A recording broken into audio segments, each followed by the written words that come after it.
예, 귀한 찬양 감사합니다. 제 개인적으로도 큰 힘을 얻고 위로를 얻는 찬양이었습니다. 오늘 본문 말씀은 지난주에 우리가 함께 생각을 나누었던 본문의 말씀입니다. 두 구절 28절 29절까지 29절 빼놓고 27절까지만 묵상을 했습니다. 오늘은 28절 29절 말씀과 연결시켜서 오늘 본문의 말씀을 통해서 함께 생각을 나눠보려고 합니다.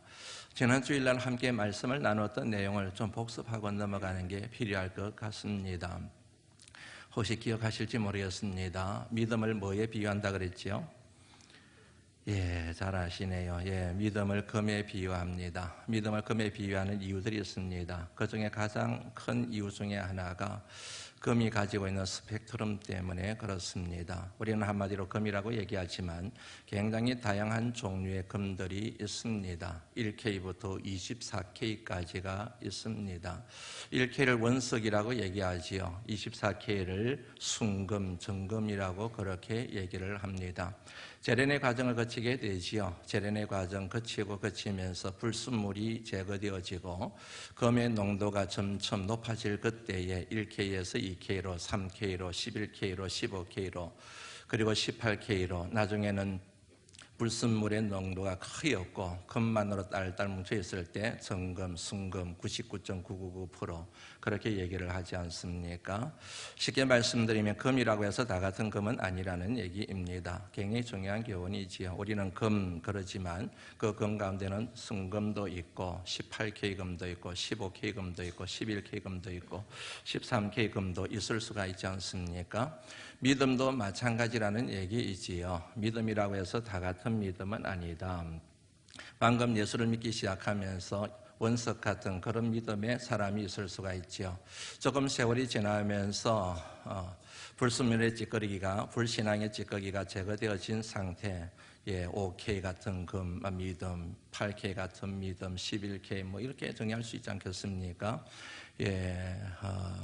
그런데 중요한 것은 하루아침에 정금 같은 믿음을 갖는 게 아니라는 거지요. 한순간에 정금 같은 믿음을 가지면 얼마나 좋겠습니까마는 그것은 우리의 욕심이라는 얘기이지요. 마치 순금이 되는 과정, 재련의 과정이 필요하듯이 믿음의 재련의 과정이 필요하다는 것이지요. 그것을 종교적인 언어로 뭐라고 얘기하느냐 하면 연단의 과정이라고 얘기합니다. 이 같은 재련의 과정, 연단의 과정을 통해서 불순물의 찌꺼기들이 조금씩 소멸되고 사라지고 정리되고 제거되어져서 점점 농도가 짙은 금으로 거듭나지 않습니까? 이것을 어려운 말로 또 다르게 얘기하면 성화의 과정이라고 그렇게 얘기하죠. 성화되어져 가는 거죠. 점점 거룩해져 가는 거죠. 그래서 결국에는 믿음의 장성한 분량에 이르게 된다. 이 같은 사실이 우리에게 교훈하고 있는 의미들이 굉장히 많습니다. 그 중에 하나가 뭐냐면 절대로 우리는 우리 신앙에 대하여 확신해서는 안 된다는 얘기입니다. 달리 말씀드리면 우리의 신앙에 대하여 굉장히 엄격할 필요가 있고 정직하게 성찰할 필요가 있다는 그런 얘기입니다. 우리의 믿음을 과소평가해서도 안 되지만 절대적으로 조심해야 될 것 중에 하나가 우리의 믿음을 과대평가해서는 안 된다는 얘기지요. 실상은 18K 같은 믿음을 가지고 있는데 나는 정금 같은 믿음을 가지고 있어. 그래서는 안 된다는 얘기지요. 실상은 11K 같은 믿음을 가지고 있는데 나는 18K 같은 믿음을 가지고 있어. 그렇게 스스로 속이는 죄를 범할 가능성이 많기 때문에 이 같은 믿음을 금에 비유한 예를 통해서 우리의 믿음에 대하여 언제나 정직하게 그리고 준엄하게 성찰할 필요가 있는 교훈이 이 말씀 속에 담겨져 있는 것입니다. 물론 하나님의 편에서 보면 모든 믿음이 다 귀하지요. 예를 들어서 금을 가지고 있는 사람의 입장에서 생각했을 때는 원석, 금덩어리 이게 얼마나 귀합니까? 11K 얼마나 귀합니까? 18K도 귀하잖아요. 그리고 24K도 귀한 것이지요. 하나님도 마찬가지라는 생각이 듭니다. 이 성도가 1K 같은 금을 가지고 있어도 참 귀하다 그러시는 거이지요. 11K 같은 믿음을 가지고 살아가도 아이고 정말 귀하다. 어떻게 그런 11K 같은 믿음을 네가 갖게 되었니? 참 용하다 그러시겠지요. 24K 같은 믿음을 가지고 있는 분에 대해서도 어떻게 힘든 세상에서 그런 정금 같은 믿음을 가지고 네가 살게 되었냐. 정말 자랑스럽다. 하나님이 그러실 수 있지 않겠습니까? 그런데 이제 남이 볼 때는 이제 달라질 수가 있는 거죠. A24K 아닌데 그럴 수 있지 않습니까? 나는 모든 금이 다 중하지만은 상대방이 봤을 때는 금이 다른데 정금을 가지고 있어야 되는 거죠. 아니 꼴랑 11K를 가지고 뭐 금 가지고 있다고 자랑하고 그러냐, 뭐 그렇게 얘기를 할 수가 있지 않겠습니까? 제가 드리고 싶은 말씀의 요지가 이겁니다. 하나님 편에서는 우리의 믿음에 대하여 괜찮아, 그 정도도 참 좋은 믿음이야, 큰 믿음이야, 그 정도 믿음만 가지고 있어도 너무너무 고맙단다, 그렇게 얘기를 하셔도 내 입장에서는 그런 생각을 하는 것이 굉장히 위험하다는 얘기죠.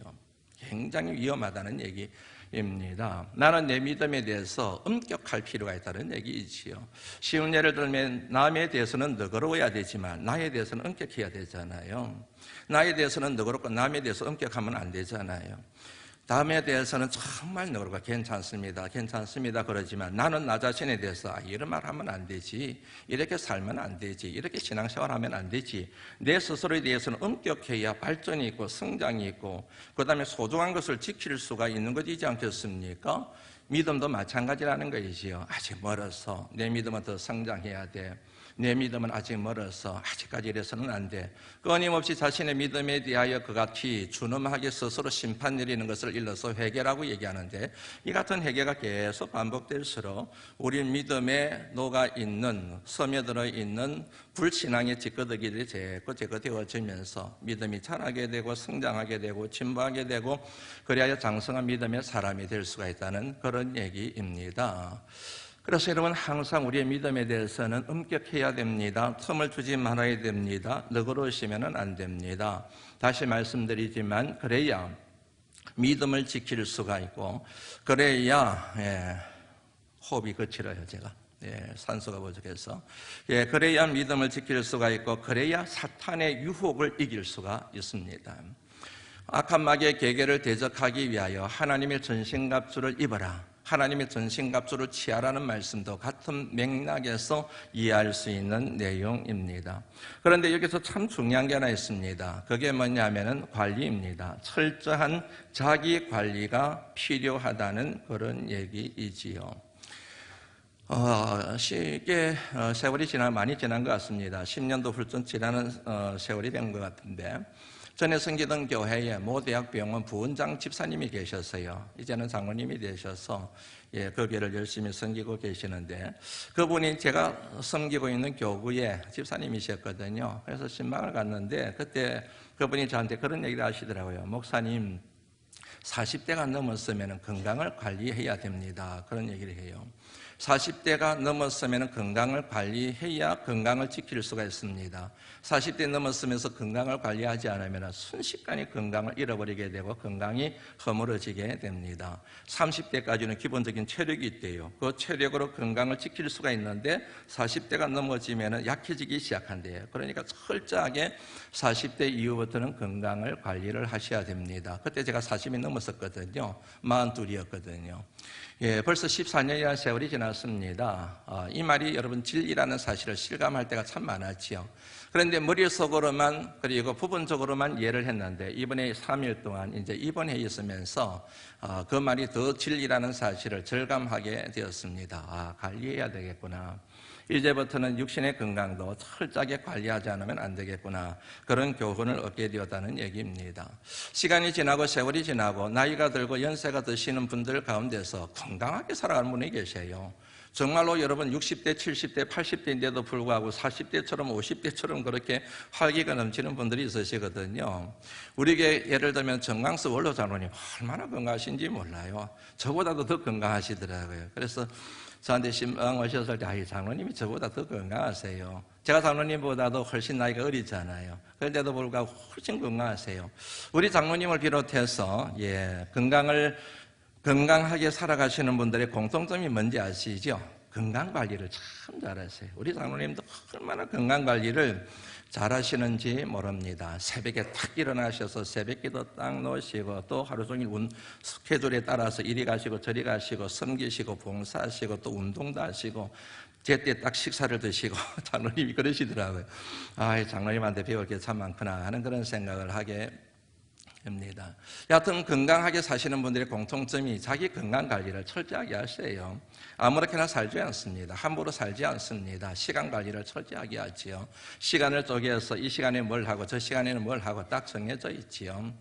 그리고 운동을 참 많이 하시는 것 같아요. 예, 운동을 참 많이 하십니다.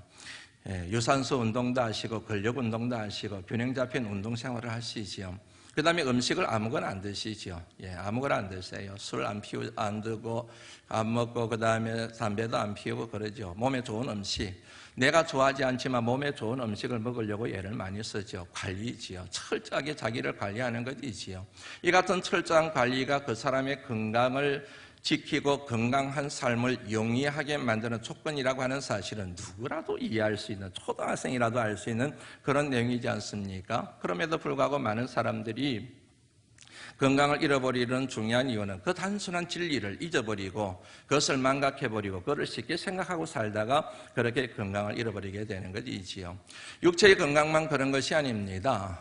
영혼의 건강도 마찬가지입니다. 신앙의 건강도 마찬가지입니다. 쉽게 말씀드리면 신앙을 관리하지 않으면 순식간에 신앙을 잃어버리게 된다는 얘기입니다. 영혼을 지키지 않으면, 영혼의 강건함을 내가 관리하지 않으면 그렇게 좋던 믿음이 뚝 떨어져 버려요. 교회를 떠나버려요. 하나님을 더 이상 믿지를 않아요. 여러분, 우리 주변에 가만히 보면 예전에 교회를 다녔던 분들이 의외로 많습니다. 예전에는 열심히 교회를 다녔는데 지금은 교회를 안 다녀요. 그분들하고 만나서 얘기를 해보면 나도 교회 다녔다 그런 얘기예요. 이번에 같은 병실에 있었던 청년이 그러더라고요. 예. 청년이 초등학교 때부터 고등학교 때까지 교회를 다녔대요. 그래서 전도를 했지요. 지금은 교회를 안 다닌대요. 이유가 있지요. 예, 그런 이유를 말하기는 그렇고. 여하튼 교회를 다녔어요? 안 다녀요? 예전에는 집사였어요? 지금은 아니에요. 예전에는 성가대 봉사했어요? 안 해요. 예전에는 교회학교 교사도 봉사했어요? 안 해요. 예전에는 청년부에서 그렇게 열심히 활동을 했대요. 그런데 지금은 교회랑 멀리 거리를 두고 지금 살아가고 있어요.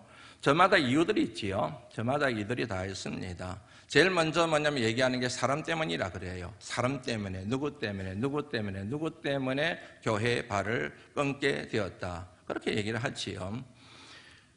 예, 어떤 경우는 이제 환경 때문이라고 얘기를 하지요. 이런 환경 때문에, 저런 환경 때문에, 직장 때문에 바빠서, 어때서, 저때서. 이제 그런 얘기를 듣게 되면 속이 상하고 많이 안타깝죠. 목회자이기 때문에. 굉장히 많이 마음이 안타까운데, 특별히 사람 때문에 그렇다는 얘기를 들으면 참 많이 마음이 아프고요. 특별히 그 가운데서도 목회자 때문에 그 같은 결정을 내리고 그 같은 결정의 결과가 연속되고 있는 것을 알 때는 참 미안하고 죄송하고 그렇습니다.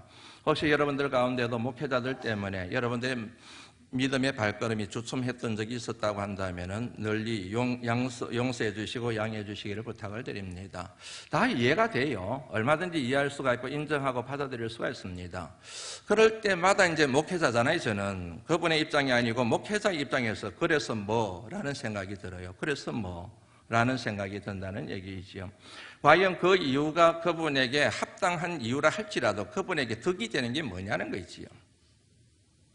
합리적인 이유가 있고 타당한 이유가 있고 그렇게 결정할 수밖에 없는 배경을 다 이해를 하는데 그래서 이렇게 되는 거 있죠. 그리고 또 하나 생기는 질문은 뭐냐면은 과연 그것만이 이유의 전부일까라는 생각을 하게 되는 겁니다. 예. 본인이 교회를 떠나고 그리고 본인이 믿음이 흔들리고 신앙을 잃어버리게 된 이유가 더 이상 교회를 다니지 않게 된 이유가 누구 때문이고 어떤 환경 때문이라고 얘기를 하는데 그런데 과연 그것만이 이유의 전부일까?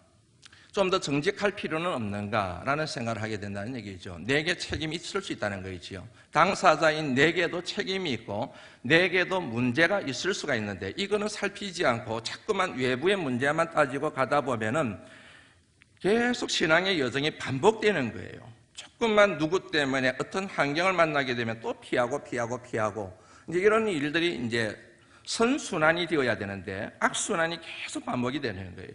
그러면 이 문제를 근원적으로 해결하기 위해서는 내게는 문제가 없는가? 내게는 문제가 없는가? 내 책임은 없는가?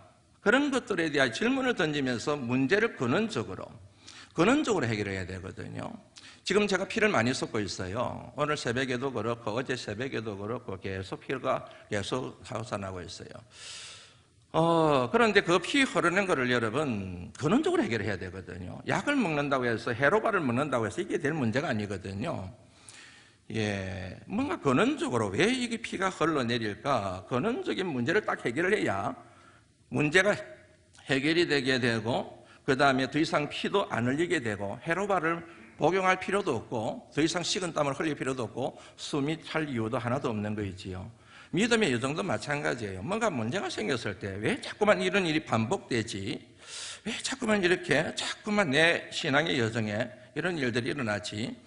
사람 탓이라고 생각했는데, 환경 탓이라고 생각했는데 눈길을 돌려서 내게는 책임이 없나? 도대체 내 문제가 뭐였던가? 이렇게 생각해 보는 것이 근원적으로 문제를 풀어가는 지혜 중에 지혜가 된다는 그런 말씀을 여러분들에게 드리는 겁니다.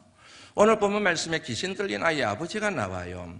그 아버지가 예수님이 나타났을 때 뭐라고 얘기하느냐 하면 하실 수 있거든, 만일 하실 수가 있거든 우리를 불쌍히 여기시고 도와주십시오라고 그렇게 얘기를 하지요.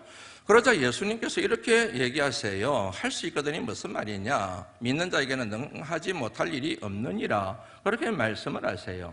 사실은 이 말의 뉘앙스는 꾸짖는 겁니다. 굉장히 주님께서 이 귀신 들린 아이의 아버지를 책망하는 거예요. 조금만 여러분 생각을 더듬어보면 그거를 쉽게 이해를 할 수가 있습니다. 귀신 들린 아이의 아버지가 예수님을 찾아왔지요. 왜냐하면 귀신 들린 아들을 고치기 위해서 찾아온 거예요.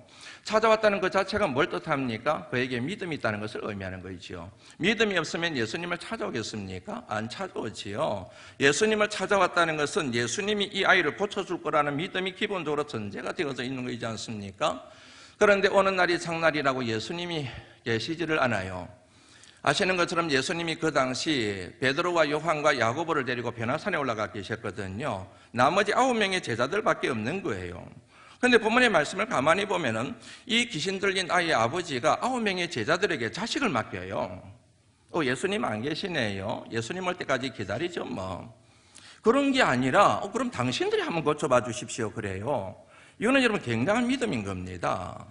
왜 그런 생각을 했느냐면 예수님에게 능력이 있기 때문에 그 제자들에게도 능력이 있을 거라고 생각을 이 아버지가 한 거예요. 내가 볼 때는 예수님이 안 계시구나. 그러면 예수님의 능력을 이 제자들이 그대로 받았을 테니까, 나중에 또 다른 이유가 나중에 보면 나옵니다만, 여하튼 뭐냐면 예수님의 제자들에게 능력이 있을 거야. 뭐 예수님이 안 계시면 이 제자들이 고칠 수 있겠거니 생각하고 예수님의 제자들에게 우리 아들 좀 고쳐주십시오 라고 그렇게 부탁을 한 거지요. 이것도 믿음인 거지요. 굉장한 믿음인 거지요. 예수님의 능력을 믿고 왔는데 예수님이 계시지 않으자 예수님의 제자들에게 아들을 맡기는 거, 이거는 굉장한 믿음이잖아요.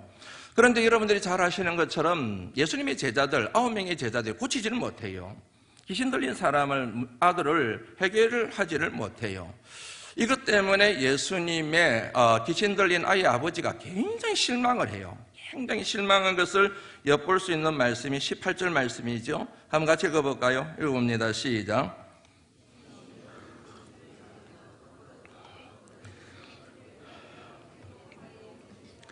내가 선생님의 제자들에게 내쫓아달라 하였으나 그들이 능히 하지 못하더이다. 여기는 여러분 굉장히 많은 감정이 교차하는 표현이에요. 쉽게 말씀드리면 실망했다는 거예요. 누구에게 실망했다는 겁니까? 당신에게 실망했다는 거예요. 이거는 지금 예수님의 제자들이 자신의 아들을 고치지 못한 것에 대하여 예수님께 일러 바치는 거거든요. 고발하는 거거든요. 그런데 이 말의 뉘앙스를 가만히 들어보면 당신의 제자들이 능히 고치지 못하더이다 라고 하는 이 말을 통해서 예수님의 제자들에 대한 실망이 예수님에 대한 실망으로 이어지고 있다는 사실을 알 수가 있습니다. 예수님의 제자들에 대한 불신이 나 너희들 못 믿겠어, 이 마음이 예수님에게로 그 불신이 이어지고 있다는 사실을 알 수 있는 거예요. 그래서 뭐냐면 이 사람이 뭐라고 얘기를 하느냐 하면은 하실 수 있거든 이렇게 된 거예요. 하실 수 있거든 우리를 불쌍히 여기시고 도와주십시오 말을 한 이유가 이것 때문에 그런 거예요. 사실은 처음에는 예수님이 고치실 거다 이 믿음을 가지고 그 귀신 들린 아이를 억지로 힘들게 데리고 왔는데 예수님이 계시지 않아서 예수님의 제자들에게 맡겼는데 예수님의 제자들이 고치지 못하니까 별 볼 일 없구나. 이 제자들을 보니까 그 스승도 마찬가지겠구나. 그래서 뭐냐면 할 수 있다는 믿음이 하실 수 있거든이라는 믿음으로 바뀌어버린 거예요. 이해가 되시죠? 그래서 나온 말이 뭐냐면 하실 수 있거든. 할 수도 있고 못할 수도 있는데 못해도 괜찮습니다. 내가 이미 당신들의 제자를 통해서 당신에게 능력이 없다는 것을 제가 확인을 했습니다. 괜찮습니다. 하실 수 있거든 하시고 못하시겠거든 안 하셔도 상관이 없습니다.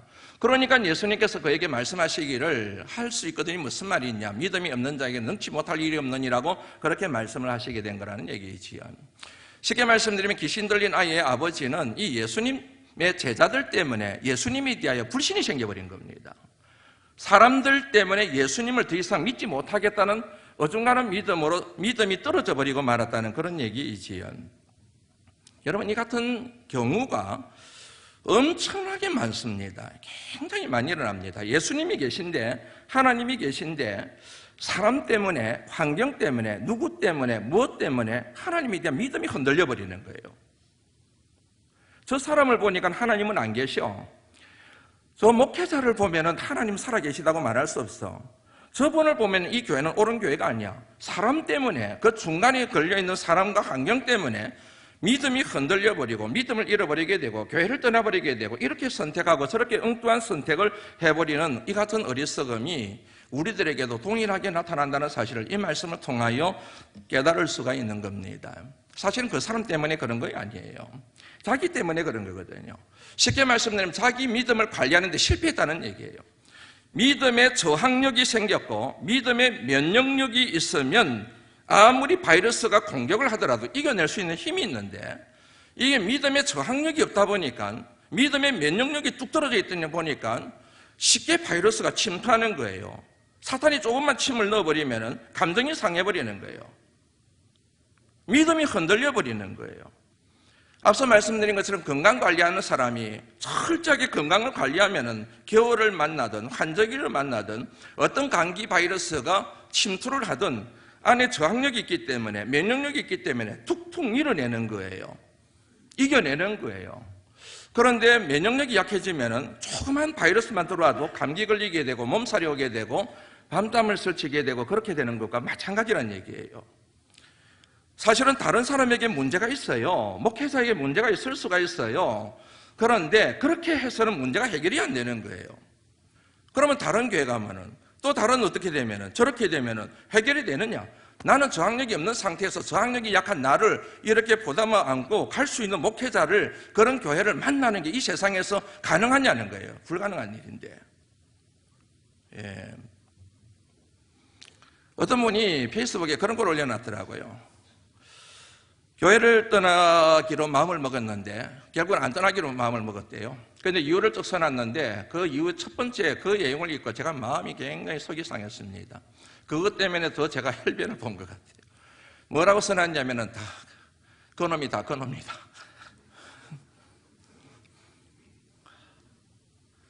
너무 미안하고요, 너무 죄송하고요.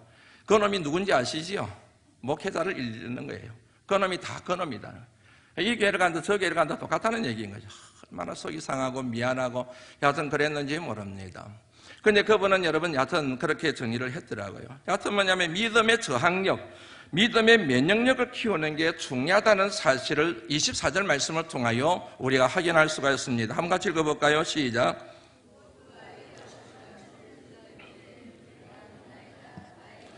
나의 믿음 없는 것을 도와주소서. 왜 이런 말을 했는지 아시겠지요? 자기에게는 문제가 없고 제자들에게 문제 있는 줄 알았는데 18절 말씀을 통하여 그래서 예수님한테 일러 바친 거예요. 제자들, 당신네 제자들에게 문제가 있습니다. 능력이 없습니다. 일러 바쳤는데 예수님께서 한마디 하셨잖아요. 할 수 있거든이 무슨 말이냐? 믿는 자에게는 능치 못할 것이 없느니라. 그 믿음의 문제는 개인의 문제인 거지 제자들의 문제가 되어서는 안 된다는 얘기를 딱 하시니까 제자들에게 문제가 있는 줄 알았는데 내게 문제가 있었구나.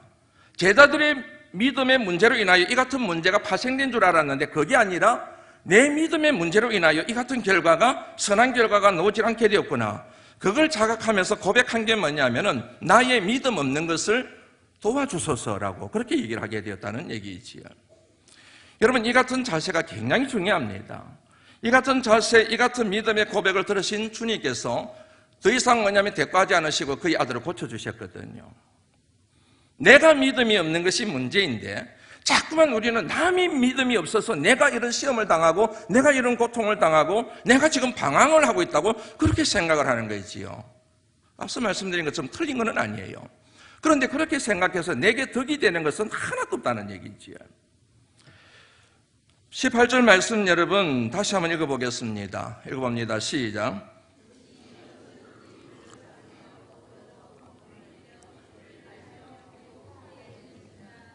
내가 선생님의 제자들에게 내쫓아달라 하였으나 그들이 능히 하지 못하더이다.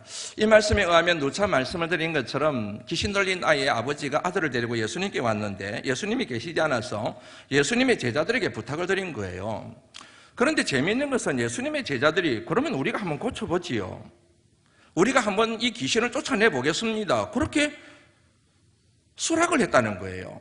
우리 안 됩니다. 우리 능력이 없습니다. 예수님이 오셔야 됩니다. 좀 기다리세요. 예수님이 조금만 기다리시면 올 테니까 이러셔야 되는데 이래야 되는데 그러지 않고 우리가 한번 나서고 우리가 한번 고쳐보지요. 9명의 제자들이 나섰다는 사실을 이 말씀을 통해서 그 뉘앙스를 캐치할 수가 있지요. 제자들이 이렇게 말하는 데는 이유가 있습니다. 예수님께서 여러분 처음 제자들을 파송한 적이 있어요. 6장 3절 한번 볼까요? 6장 7절 마가복음 6장 7절 말씀 한번 보겠습니다. 한번 봅니다. 시작.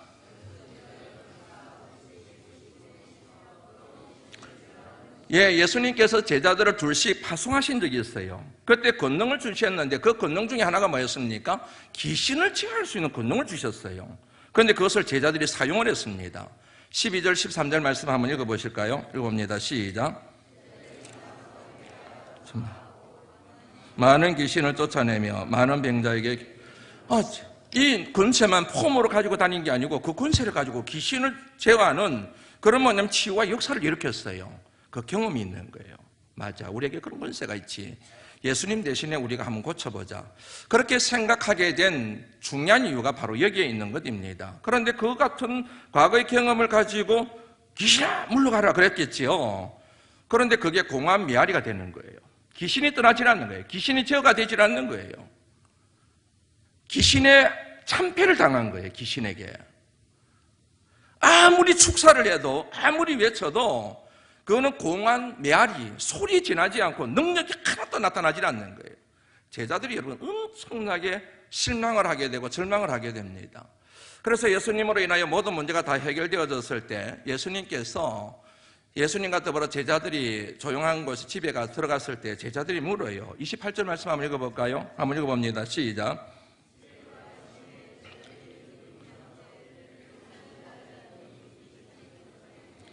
(29절에) 예수님이 답을 하시죠. 시작. 예수님의 답은 간단해요. 너희들 기도하지 않았다는 거예요. 기도가 없었다는 얘기입니다. 이게 뭘 의미하는가?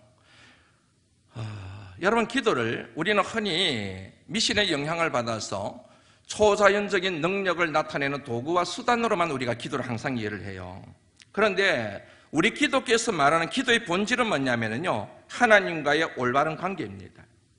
기도란 뭘 의미하느냐 하면은 내가 원하는 것을 얻는 수단과 도구와 통로가 아니라 하나님과 올바른 관계를 맺고 그 관계를 유지하고 그 관계를 지키는, 그게 바로 뭐냐면은 기도의 본질이에요. 기도를 여러분 뭐라고 얘기하는지 아시지요? 여러 가지 이해들이 있는데 그 중에 하나가 뭐냐면 하나님과의 대화라고 얘기해요. 하나님과의 대화. 기도해요. 하나님과 대화한다는 거 있지요. 하나님과의 대화는 하나님과의 관계가 뭐가 있다는 겁니까? 살아있다는 걸 얘기하는 거예요. 하나님과의 관계가 정상적이다, 이런 의미를 갖고 있는 거죠. 그런데 기도를 하지를 않아요. 하나님과의 대화가 없다는 거 있지요. 하나님과의 대화가 없다는 것은 하나님과의 관계가 깨어졌음을 의미하는 거지요. 그만큼 여러분 기도하지 않는 게 심각한 문제예요. 현대인들의 비극 중에 하나가 뭐냐면 관계의 단절이에요. 부부 관계가 단절되어졌어요. 부모 자식 간의 관계가 단절되어졌어요. 그런데 그 같은 관계가 단절되어진 것을 보여주는 증거가 뭐냐면 대화가 단절되는 거예요. 같은 집안에 있는데 부부가 대화를 안 해요. 같은 집안에 있는데 부모 자식이 대화를 안 나누어요. 왜요? 관계가 깨어졌거든요. 관계가 좋을 때는 미주알 고주알 막 얘기해요. 즐겁게 얘기하고 신나게 얘기하고 행복하게 얘기하고 여기 있는 얘기 저기 경험했던 얘기 막 하면서 집안에 웃음꽃이 막 피어나는데 관계가 딱 깨어지면 말을 안 해요. 대화가 단절되어 버리는 것이지요. 이게 여러분 대화 단절이 갖고 있는 가장 중요한 의미 중에 하나입니다. 다시 정리합니다. 기도해요. 하나님과 대화하는 것을 의미하지요. 하나님과 대화하는 것은 하나님과의 관계가 정상적인 것을 의미하는 거지요. 하나님과의 관계가 정상적일 때 하나님으로부터 오는 모든 좋은 것들을 공급받게 되고 그 힘으로 살아가게 되지요. 이거를 뭐라고 얘기하느냐면 신앙적이라고 얘기하는 겁니다. 신앙적이다. 그런데 기도를 하지 않아요. 하나님과 대화가 없다는 얘기지요. 하나님과의 대화가 없다는 것은 하나님과의 관계가 파괴된 것을 의미하는 거거든요. 여러분, 기독교에서 말하는 죄의 본질은 그냥 살인하고 도둑질하고 이게 아니라 하나님과의 관계가 파괴된 것이 죄의 본질이거든요.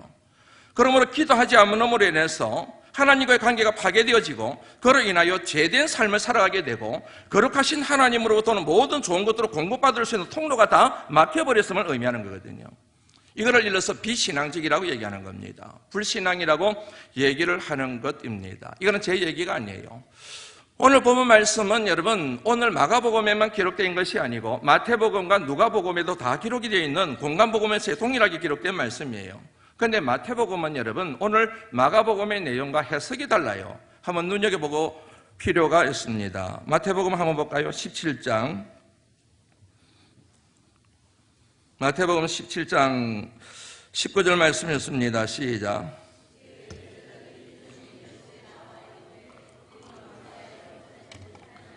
(20절) 말씀 읽어볼까요? 여기까지 읽죠. 너희에게 믿음이 적은 영혼이라 그렇게 얘기하세요. 마가복음에서는 왜 이런 기적이 우리에게는 안 일어났습니까 했을 때 기도를 얘기하셨는데 마태복음에서는 믿음이 적은 까닭이라고 그렇게 얘기를 하셨거든요. 이게 여러분 기도와 믿음이 뭐냐면은 관계가 전혀 없는 것처럼 보이지만 이거는 굉장히 밀접한 관계가 있는 겁니다. 누가 기도합니까? 믿음 있는 사람이 기도하는 거예요. 믿음이 없으면 기도하지 않습니다. 믿음이 있는 사람이 기도하고 기도함으로 믿음이 더 자라게 되고 믿음이 성숙하게 되고 하나님과 더 친밀해지게 되고 그렇게 되는 거지요. 믿음이 없는 사람은 기도하지 않습니다. 그러므로 기도하지 않는다는 것은 믿음이 없음을 의미합니다. 기도를 조금 합니다. 그러면 믿음이 적을 수밖에 없습니다. 기도를 많이 합니다. 큰 믿음의 사람이 될 수밖에 없습니다. 그게 바로 기도의 의미를 통하여 우리가 깨닫게 된 내용이지 않습니까? 지금 제자들에 대하여 예수님이 마가복음에서는 기도가 없다라고 얘기한 거예요. 그런데 그 정확한 의미는 기도가 적다는 얘기입니다. 왜냐하면 마태복음을 통하여 믿음이 없다고 얘기한 게 아니고 믿음이 적다라고 얘기를 예수님이 하셨거든요. 그러니까 이 같은 귀신을 제어할 수가 있고 주님이 주신 그 권세를 감당할 수 있을 정도의 믿음이 제자들에게는 없었던 거예요. 그 같은 믿음을 부족을 가져온 결정적인 이유가 뭐라는 겁니까? 기도로 자기 신앙을, 자기 믿음을 관리하지 않았음을 지금 예수님이 얘기를 하신다는 것이지요. 이 같은 사실을 통하여 여러분 우리가 굉장히 중요한 것을 하나 정리하게 되는데 믿음을 관리할 때 정말 중요한 것이 기도라고 하는 것입니다. 우리 신앙과 믿음을 관리하는 비결 중에 비결이 바로 기도하는 것이어야 된다는 사실을 정리를 반드시 하셔야 됩니다. 오직 의인은 믿음으로 말미암아 살리라. 믿음이 우리의 생명의 이유가 됩니다. 믿을 때 살 수 있습니다. 잘 살 수 있습니다. 행복하게 살 수 있습니다. 천국처럼 살아갈 수가 있습니다. 마찬가지입니다. 기도해야 살 수 있습니다. 기도하지 않으면 살 수가 없습니다. 그래서 나온 말씀이 뭐예요? 기도를 쉬지 말고 하라는 거예요. 그래서 기도를 뭐라고 얘기하는 겁니까? 영혼의 호흡이라고 얘기하는 거예요. 호흡을 멈추면 죽듯이 기도를 멈추면 죽는 거예요. 쉬지 말고 기도해야 될 이유가 기도는 영혼의 호흡이요. 쉬지 말고 기도할 때 우리가 살 수 있는 능력이 되며 그러므로 믿음을 가질 때 사는 것과 기도할 때 사는 것은 일맥상통할 수밖에 없다는 얘기지요. 예수님께서 예수님의 제자들에게 오래전에 귀신을 제어할 수 있는 권세를 주셨습니다. 그런데 지금은 그 권세가 하나도 발휘가 되질 않습니다. 왜요? 기도로 믿음을 관리하는 데 실패했기 때문에 그렇다는 얘기이지요. 초대교회에 아름다운 공동체였습니다. 믿음의 공동체요, 사랑의 공동체요, 축복의 공동체였습니다. 그런데 그 공동체가 순식간에 허물어져요. 순식간에 두 쪽이 날 판국에 이르게 됐습니다. 왜요? 말씀을 제쳐놓았기 때문에, 기도를 제쳐놓았기 때문에. 말씀과 기도로 공동체를 관리를 해야 되는데 이거를 관리할 에너지와 시간을 전부 다 봉사하고 섬기는 데 사용하다 보니까 이걸 잊어버린 거 있지요. 그 순간 순식간에 초대교회 공동체가 두 쪽이 나는 그런 위기에 직면하게 되었다는 사실 이미 여러분 말씀드려서 알고 계실 겁니다. 그런 여러분 교회 안의 봉사도 마찬가지예요. 교회 안의 봉사를 많이 해요. 찬양대로 봉사해요. 찬양팀으로 봉사해요. 셀승기미로 봉사해요. 교회학교 교사로 봉사해요. 온갖 봉사자를 감당을 하는데, 그런데 처음에 막 의욕을 가지고 시작을 했는데 자꾸만 의욕이 꺾여요. 기뻐지가 않아요. 행복하지가 않아요. 부담이 돼요. 짐이 돼요. 능력이 나타나질 않아요. 역사가 나타나질 않아요. 뭔가 열매가 맺어야 되는데 열매가 맺히는 것은 고사하고 마음속에 자꾸 불평이 쌓여요. 불만이 쌓여요. 자꾸 누군가를 탓하게 되고 환경 탓하게 돼요. 상처를 주고받아요. 왜 그런지 아세요, 여러분? 기도를 잃어버렸기 때문에. 기도를 가지고 믿음을 관리하고 봉사직을 관리를 해줘야 되는데 기도 없이 하려고 하니까 자꾸 뭐냐면 문제가 터져버리는 거예요. 문제가. 예전에는 은혜를 받았는데, 예전에는 은사를 받았는데, 나도 예전에는 방언을 했는데, 나도 예전에는 열정이 있었는데, 나는 예전에 어땠는데 저땠는데 이렇게 하는 분들은 여러분 쉽게 말씀드리면 지금의 믿음에 실패했음을 스스로 자인하는 격이 되는 겁니다. 예전에는 그랬는데 왜 지금은 이렇게 떨어졌을까요? 예전에는 이렇게 잘했는데 왜 지금은 이게 문제가 생겼을까요? 제자들이 여러분 말씀의 논리를 통하여 하시면 예전에는 귀신을 제할 능력이 있었는데 말하는 것마다 귀신이 쫓겨갔는데 지금은 아무리 애를 써도 안 돼요. 왜요? 믿음이 없어진 거예요. 믿음을 잃어버린 거예요. 왜요? 기도를 잃어버린 거죠. 그래서 여러분들에게 다시 한번 부탁드립니다. 기도를 회복하셔야 됩니다. 기도를 회복하지 않는 이상에는 아무리 흐르는 물을, 오염되는 흐르는 물을 고치려고 해도 정화시킬 수 없는 것처럼 기도가 회복되지 않는 상황에서는 아무리 여러분 노력하려고 힘쓰려고 해도 안 되는 겁니다. 모든 여러분 신앙의 원천인 기도입니다. 그 기도를 회복하시는 기도의 용사들이 되실 그때에 막힌 담들이 허물어지게 되며 저와 여러분의 마음을 괴롭히고 있는 모든 갈등들이 해소되고 하나님의 거룩한 뜻에 순종하는 하나님의 사람들이 될 줄로 믿습니다. 그래서 기도하라고 자꾸 부탁드리고 무릎을 꿇고 절을 했으라도 그렇게 여러분들한테 부탁을 드리고 싶은 겁니다. 그것 또한 믿음이 필요할진데 하나님께서 기도할 수 있는 자리에 이를 수 있도록 믿음 주시기를 주의 이름으로 축원합니다. 하나님